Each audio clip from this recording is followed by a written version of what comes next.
Romanos capítulo 10, versículo 13 ao 15. Amém? Porque todo aquele que invocar o nome do Senhor será salvo. Como, pois, invocarão aquele em quem não creram? E como crerão naquele de quem não ouviram? E como ouvirão se não há quem pregue? E como pregarão se não forem enviados, como está escrito? Quão formosos os pés dos que anunciam o evangelho da paz, dos que trazem alegres novas de boas coisas, ou notícias novas, notícias boas do evangelho. Como, pois, invocarão aquele em quem não creram? E como crerão naquele de quem não ouviram? E como ouvirão se não há quem pregue? O tema da nossa palavra usa exatamente isso aqui. Como ouvirão se não há quem pregue? Amém? Irmãos, o evangelho do Senhor, o evangelho de Cristo, é uma mensagem que precisa ser ouvida para ser crida. É uma mensagem que ela precisa ser ouvida para que as pessoas comecem a acreditar.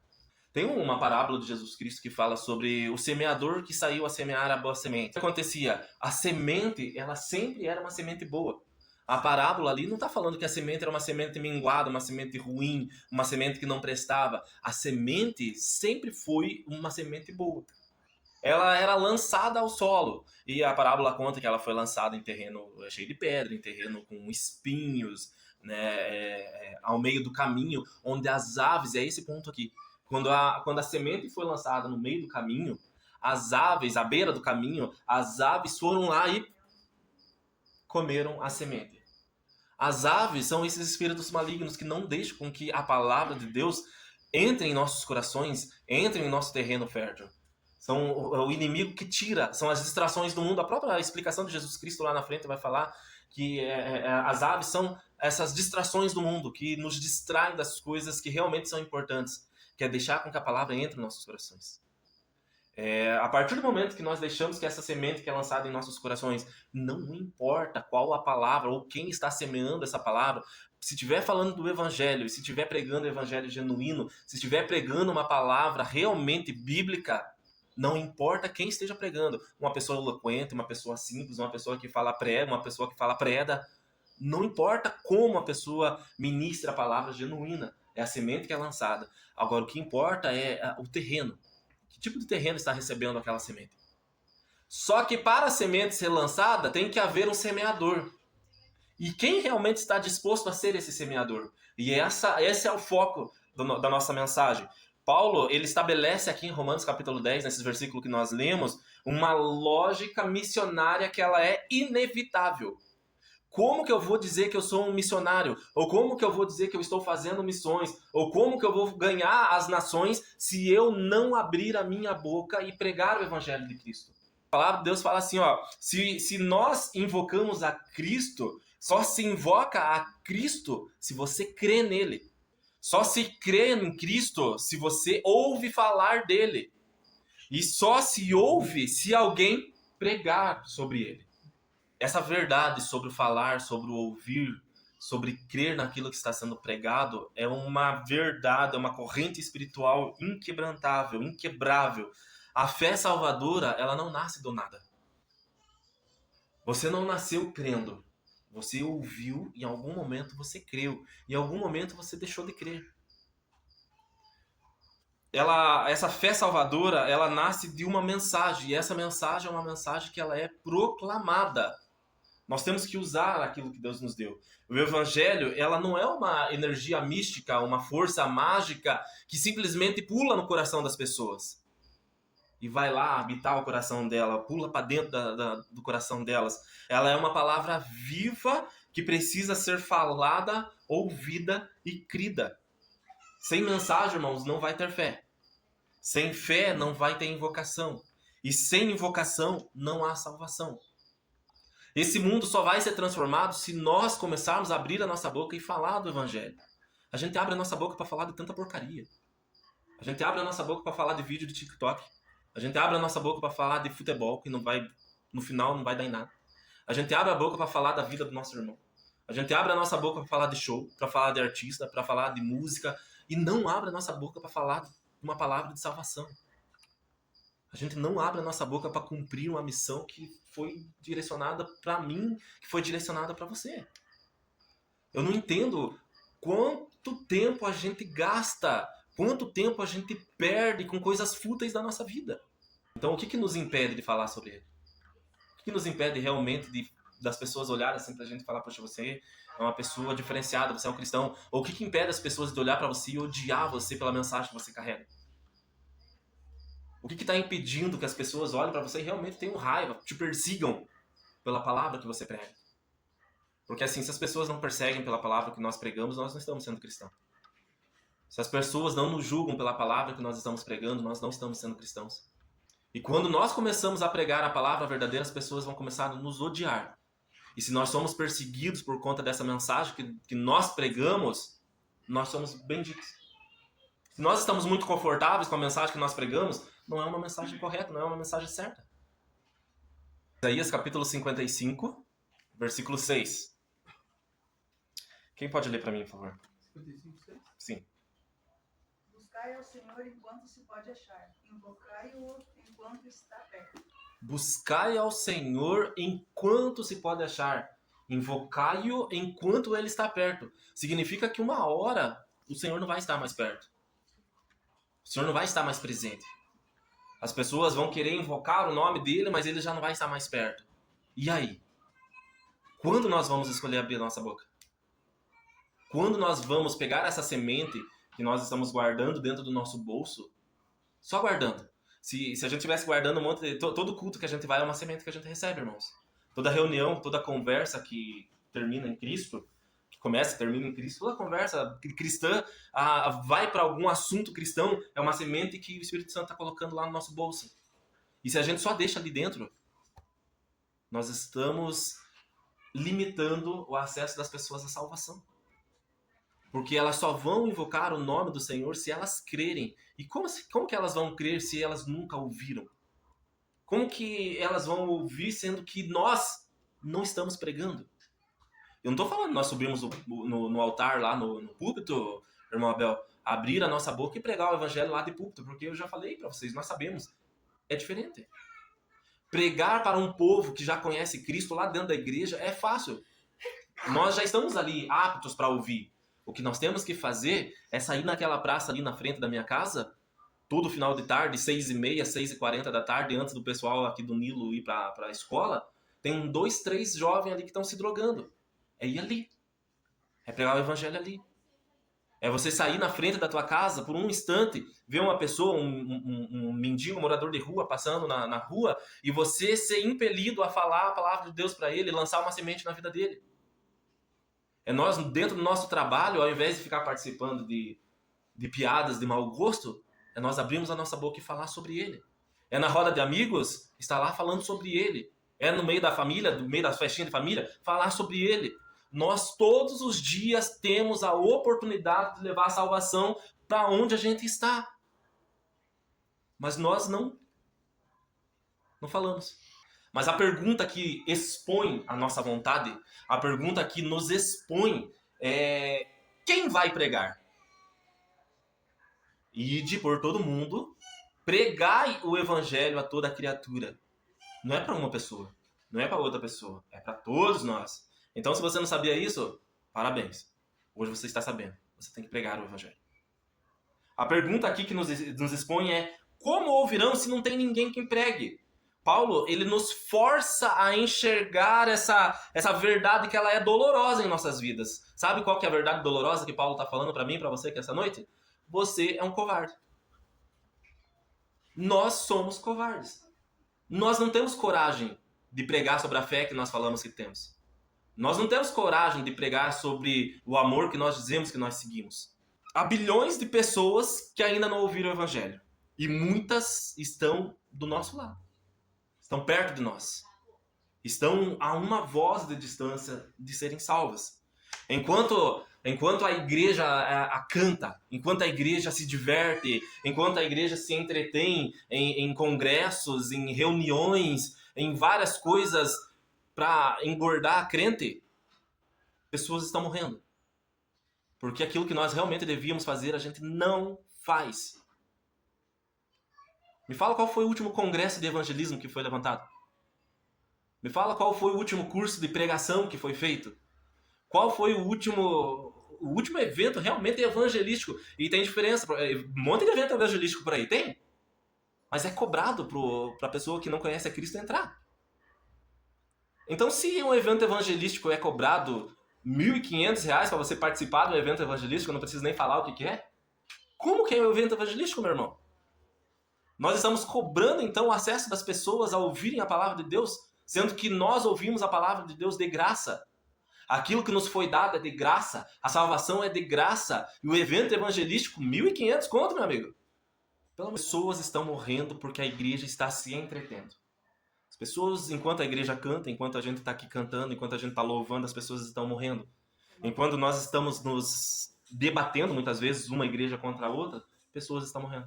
A culpa é que tudo hoje é cobrado. Um salão é cobrado? Não, tudo bem. O salão é cobrado, o alimento é cobrado, músico, muitas vezes, cristão, cobra para poder tocar no evento. Mas então não dá assim o nome evento evangelístico. Sabe? Então não coloca lá no escopo do projeto, isso aqui é um evento evangelístico para ganhar vidas para Jesus. Não é. Não é. Fala realmente, ó, isso daqui é um workshop para crente. Maravilha. Então você sabe que o workshop você vai investir pro teu conhecimento. Porque evento evangelístico para ganhar almas, imagina só você fazer um tech, Brenner. Nossa, a nossa igreja principalmente faz tech, né? A gente vai fazer um tech, um trabalho evangelístico com as crianças ali, e para elas entrarem no tech lá no dia, elas têm que pagar, sei lá, 10 que seja para entrar. É um evento evangelístico? Não é. Como que essas pessoas que não têm acesso a esse tipo de evento evangelístico, entre aspas, eu vou colocar aqui, como que elas vão ouvir se nós estamos com a nossa boca fechada? Elas morrem sem ouvir a única mensagem que é capaz de salvá-lo. E Paulo, ele não faz uma pergunta teórica. A pergunta de Paulo, ela não é teórica. Ela é um diagnóstico da nossa omissão. Sinceramente, tirando convites que nós fazemos para as pessoas. Qual foi a última vez que você evangelizou? Falou sobre Deus? Porque assim, evangelismo é falar sobre ele, falar sobre Cristo. Convite, viu? Vai lá na igreja. Olha, tem uma célula que nós estamos fazendo quarta-feira lá na casa do Hermes e da Fábio. É uma benção, vai lá. Isso é um convite. Agora, Cristo, cara, você está passando um problema na tua vida, Cristo tem a solução para tua vida. Você está passando um problema na tua família, Cristo tem solução para tua família. Cara, você não sabe como sair dessa ansiedade, Cristo tem solução para tua ansiedade, da tua depressão, Ele tem solução. É falar sobre ele, não falar sobre o meu pastor. Meu pastor é uma bênção. Nossa pastora é uma bênção. Mas, olha, vai lá na minha igreja que a minha pastora é uma bênção. Ela vai orar e Deus vai curar você. Mas você está ali. Você tem que agir pela tua fé. Olha, eu creio que Deus pode te curar. Faça uma oração, nem que ela seja rápida, nem que ela seja simples. É uma semente, olha, eu vou orar aqui por você, porque eu creio que Deus é um Deus que cura. O Senhor tem um bálsamo para derramar em suas vidas e Ele vai te curar. Ora, é uma semente que você está lançando ali. Mas o que eu vou falar ao abordar uma pessoa? O que eu vou dizer para ela? Como que eu vou iniciar aquela conversa? Eu não sei o que dizer e nem como dizer. E nós vamos tentar esclarecer isso com 3 verdades que são simples. Primeira verdade. Você tem o conteúdo que precisa. Tem ou não tem o conteúdo que precisa? Se eu perguntar para você agora, qual é o teu testemunho de vida? O que Deus fez na sua vida, o que Jesus fez na tua vida, que te fez ficar firme até hoje na presença dele. Atos capítulo 1, versículo 8 fala bem assim: mas recebereis poder ao descer sobre vós o Espírito Santo, e sereis minhas testemunhas. Ser testemunha não é repetir um sermão. Não é repetir isso aqui que nós estamos ouvindo. É falar daquilo que você viu, daquilo que você viveu e daquilo que você creu. Você pode não saber expor o livro de Romanos, do começo ao fim, né? Mas você sabe que foi salvo. Por que você foi salvo? Porque Jesus perdoou os teus pecados. Crucificado, foi morto por nós. Uma culpa que não era dele, era nossa. E ele morreu por essa culpa. Você sabe o que você viveu, você sabe o que você ouviu, e você sabe por que você creu. E agora, como vou transmitir isso? Exatamente dessa forma. Olha, eu creio que Jesus pode te dar salvação porque ele me salvou. Me salvou de uma vida de pecado, me tirou de uma vida no lamaçal do pecado, me tirou as minhas dores, as minhas dúvidas, as minhas transgressões. Ele levou sobre ele, sobre o madeiro, sobre aquela cruz, ele derramou o sangue. Isso é evangelizar. Saber expor o livro inteiro de Romanos é uma coisa. Saber o profundo teológico é outra coisa. E viver, crer realmente naquilo que você está vivendo é ainda muito mais poderoso do que apenas saber letras. Saber doutrinas, saber historinhas da palavra de Deus. Porque os fariseus sabiam tudo. De cor salteado até a distância que tinha de cada letra da lei de Deus. Mas o deixar viver, eles não deixavam. Eles colocavam o peso em cima das outras pessoas, mas eles mesmos não viviam. E isso Jesus estava constantemente expondo na vida deles aquilo ali. E veja bem que isso é suficiente para que nós possamos abrir a nossa boca e dizer: Jesus me salvou e ele pode salvar você também. Aí a pessoa vai salvar de quê? Dos teus pecados. Do fogo do inferno. Se você parar para realmente observar, nas igrejas não está sendo falado sobre fogo do inferno. Por quê? Não traz membro para dentro da igreja. Você tem o Espírito Santo como professor. Olha o que Jesus falou lá em Mateus capítulo 10, versículo 19 e 20. Quando vos entregarem, não se preocupem com o que ou como haveis de falar, porque naquela hora vos será concedido o que haveis de dizer, porque não sois vós os que falais, mas o Espírito do vosso Pai é que fala em vós. Na hora, o Espírito Santo vai te direcionar aquilo que deve ser falado. O que nos impede é o nosso medo de falar: olá, tudo bem? Viu, eu tenho uma palavra para você. Viu, eu preciso conversar algo muito importante na tua vida. Viu, irmão, vem aqui. Viu, pai? Viu, mãe? Viu, tia? Vem aqui, sobrinho, vamos conversar um pouquinho aqui. Viu, meu amigo? A gente tá vendo as pessoas caminharem a passos largos pro inferno e nós estamos de boca fechada. Você não vai sozinho. O Espírito Santo é o mais eloquente possível. Às vezes, uma palavra que você diga pelo poder do Espírito Santo vai tocar tão profundo no coração daquela pessoa.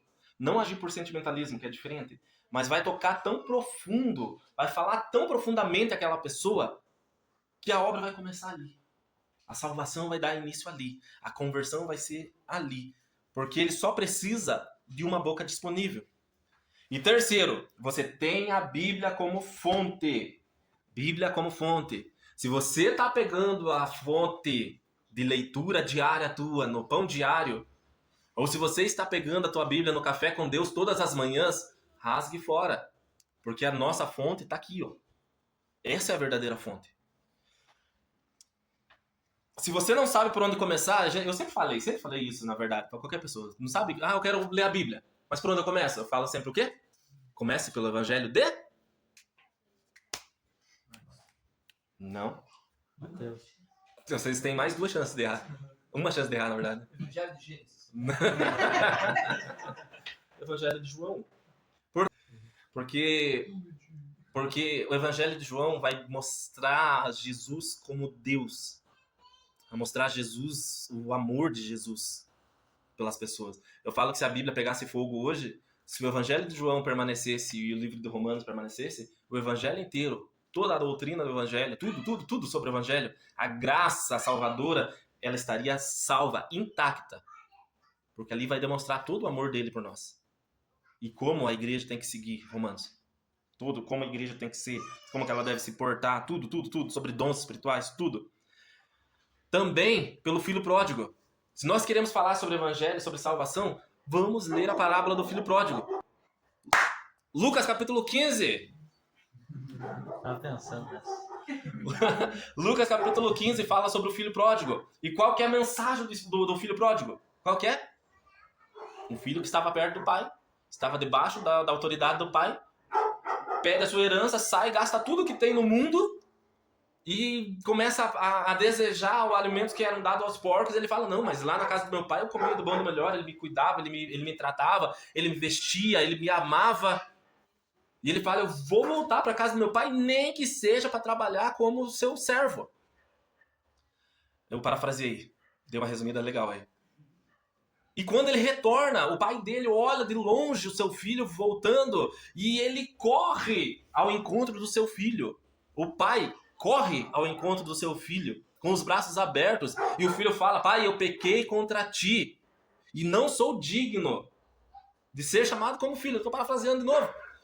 E o que o pai dele faz? É verdade, você não tem mesmo. Agora você vai trabalhar como meu servo aqui, meu escravo. Não. Ele vai lá, dá vestes novas pro filho, dá um anel, recoloca ele na posição de filho. E aqueles que nunca saíram debaixo da presença de Deus, o que eles falam? Você é injusto. Porque eu sempre estive aqui e nenhum carneiro, nenhum boi, nada você fez por mim que estou aqui. E o que o pai fala? Lá no final? A hora que você quiser ser. Mas se alegre, porque seu irmão estava morto e agora ele vive. Mensagem evangelística de salvação. Fala do Cristo crucificado. O Cristo crucificado é uma afronta para o mundo. Vocês sabiam disso?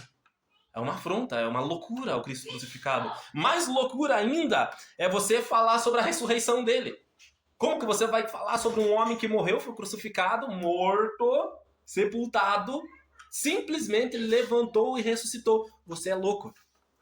Mas é a tua fé, é a nossa fé. É aqui que o cristianismo se baseia, num Cristo ressuscitado. E que se por algum motivo você não crê na ressurreição literal de Cristo, a nossa fé é vã. Paulo falou isso no Novo Testamento. Não lembro se foi 1 Coríntios, mas ele falou: se nós não crermos na ressurreição de Cristo, a nossa fé é vã. Nós somos os mais miseráveis dos homens, porque nós cremos numa mentira. A nossa fé tem que estar baseada no Cristo ressuscitado. Se nós queremos que ele morreu, ele padeceu, nós queremos ainda mais que ele ressuscitou, literalmente. Leia a palavra de Deus, estuda a palavra de Deus, memorize a palavra de Deus, mas acima de tudo, abra sua boca com fé na palavra de Deus. Porque quando nós falamos com fé, nós falamos na autoridade do Espírito Santo. Na autoridade que ele nos deu na sua palavra. Vocês já ouviram a história do bombeiro silencioso? Já ouviu? Não? Imagine um bombeiro. Bem? Imagina um bombeiro. Todas as roupas, todos os instrumentos de proteção, todos os instrumentos para apagar o fogo. Pegou tudo ali? Todos os instrumentos necessários? Agora ele tem todo o treinamento, mas ele hesita. Ele não sabe como agir. Enquanto ele pensa no que ele vai fazer, enquanto ele pensa na hesitação dele, a casa ela desaba, ela pega fogo.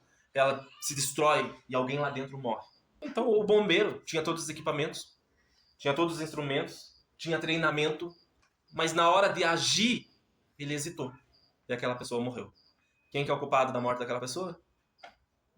O bombeiro que não agiu. Assim também somos nós. Amados, temos os instrumentos, temos treinamento, ou devíamos ter pelo menos, né? Temos o treinamento, somos bombeiro, temos os instrumentos, mas na hora hesitamos. Nós carregamos o evangelho que pode resgatar vidas do fogo eterno. Você tem a água da palavra, mas se você se cala, o que acontece? A pessoa morre. Ela está perdida. Você tem a água do evangelho. Você tem o poder de Deus junto contigo. O Espírito Santo está com você. A direção dele está ali, o instrumento está contigo. Mas se nós não abrirmos a nossa boca, a pessoa vai para o inferno. Se a igreja se silencia na palavra, olha, se converta, senão você vai para o inferno, o inferno inteiro vai aplaudir aquela igreja. Porque não está falando a palavra de salvação. O inferno nos aplaude quando nós não abrimos a nossa boca para pregar o evangelho. O inferno, ele aplaude quando nós não vivemos o evangelho. A missão, então, é nossa, mas a palavra é dele. 2 Coríntios capítulo 4, versículo 7. Mas nós temos esses tesouros em vasos de barro, para que a excelência do poder seja de Deus e não de nós. Não é sobre o quão bem você fala. Você não precisa ser eloquente para pregar o evangelho, irmão. Você não precisa falar bem para pregar o evangelho. É sobre o poder de Deus na palavra que nós anunciamos. É sobre o poder de Deus na palavra que nós anunciamos. Então, o resultado não depende da nossa oratória. O resultado não depende da minha eloquência. O resultado não depende do se eu falei o A com crase ou sem crase. Não depende disso. Depende da fidelidade à mensagem de Deus. 3 desafios práticos para o teu coração. Primeiro, identifique alguém que ainda não ouviu falar de Jesus. É meio difícil. Todo mundo já ouviu falar de Jesus. Mas identifique e fale sobre Jesus. Sabe aquela pessoa que é magoada com a igreja, Brenner? Fale sobre Jesus para ela. Fale sobre Jesus. Ela fala, mas a igreja é tudo igual. Jesus não fez isso com você. O sistema fez. A igreja fez. O pastor XYZ fez. Fulano de tal fez. Jesus não. Jesus continua fiel. Identifique a pessoa e fale sobre Jesus. Não espere mais. Lembre dessa... Você tem a água da salvação. Você tem a água do evangelho. Você tem a palavra que pode tirar aquela pessoa do fogo do inferno. Lembra disso daí. Ore. Fale sobre ela, sobre essa palavra. Mesmo que ela pareça simples. Mesmo que pareça simples. E claro, faça o convite. Nós não temos que não fazer o convite. Faça o convite. Fale sobre Jesus, evangelize, faça um convite. Mas depois de evangelizar. Segundo, não tema a rejeição de ninguém. Tema o teu silêncio. Melhor ser rejeitado por falar do que ser culpado por se calar. Lembre disso. Eu não preciso agradar ninguém que está aqui dentro. Não preciso agradar ninguém que está lá na igreja. Não preciso agradar meu líder. Eu preciso que Deus, que Jesus se agrade, porque eu estou fazendo aquilo que é para eu fazer. Ou é para mim fazer? É eu ou mim? Eu. Muito obrigado. Sabe? É isso que eu preciso. E terceiro, ore para que Deus te use e esteja pronto quando Ele for te usar. Porque assim, nós oramos para que Deus venha nos usar. Mas daí Deus te coloca numa situação que é para você abrir a tua boca e falar e você não fala. É a mesma coisa que nada. Então, alguém precisa ouvir. E alguém precisa falar. Cadê as obras das suas mãos? Claro que salvação não vem por obras. Mas nós possamos, talvez, se alegrar ao abrir as nossas mãos, a gente tem uma surpresa tão grande. Mesmo que as pessoas falem assim, não, eu não vou lá, eu não posso ir, vou semana que vem, nunca venho. Mas a semente que você lançou na terra, ela em algum momento da vida dela vai germinar. E alguém vai regar aquela planta. E Deus vai dar o crescimento para aquela pessoa. E ela vai ser salva, talvez por um convite que você fez lá atrás. E ela rejeitou. Mas lá na frente ela falou, cara, eu me lembro que o irmão Abel me fez um convite para ir na igreja. Eu vou lá conhecer esse Jesus que ele tanto fala. Quando nós abrimos a nossa boca e a pessoa ignora, o sangue não está na minha mão. Se Deus avisou você, olha, vai lá e fala, se você não se converter dos seus maus caminhos, eu acho meio difícil Deus falar uma coisa dessa hoje em dia, uma profecia tão assim, tão direta, Deus vai te levar, e a pessoa ignorar, você falou. Agora, se Deus mandou falar, você não falou, por quê? Amém?